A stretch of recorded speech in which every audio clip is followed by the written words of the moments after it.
mereka kalau tak boleh blok, dia akan cuba nak mencacatkan PSC. Dan semalam waktu saya menggulung, tujuan mereka sebenarnya ialah untuk walkout waktu saya menggulung. Saya telah baca pada pagi Sohabar menyatakan Lim Guan Eng mengatakan bahawa mereka akan, DAP akan memulaukan PSC ini dan akan mengajak rakan dia dalam Pakatan Rakyat untuk sama-sama. Inilah Sohabar pagi saya baca. Tetapi pada waktu saya menggulung, kalau parti itu, kalau pembangkang dia nak memulau, saya waktu menggulung, saya monitor kehadiran ahli parlimen sebab kita nak mengundi hari ini. Jadi bukan saja kehadiran BN tapi juga kehadiran pembangkang. Pada peringkat awal saya lihat cuma ada 5 pembangkang. Tetapi apabila laporan sampai kepada saya lihat jumlah pembangkang bertambah. Dia bertambah. Naik daripada 5 jadi 27, 31, akhirnya dia habis dekat 42.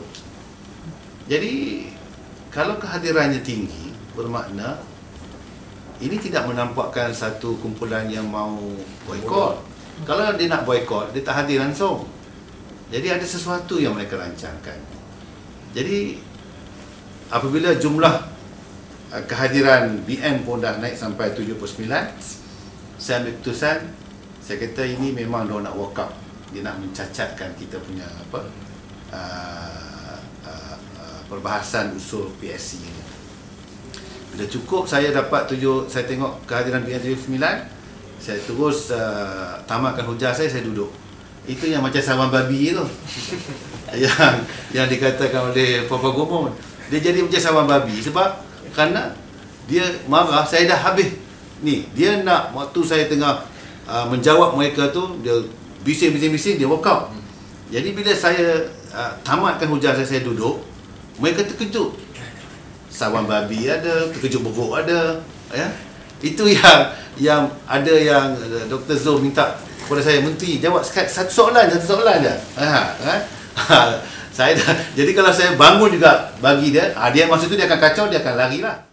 Kerana mereka sebenarnya memang mau saya terus berhujah, mereka buat bising dan dia walk out. Tapi apabila saya duduk, yang tengah gila pun ada. Pasal dah tak jadi dia punya program nak walk out.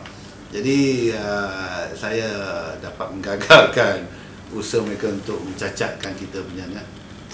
Jadi undi telah dibuat, mereka berada dalam. Tidak ada walk out sebenarnya.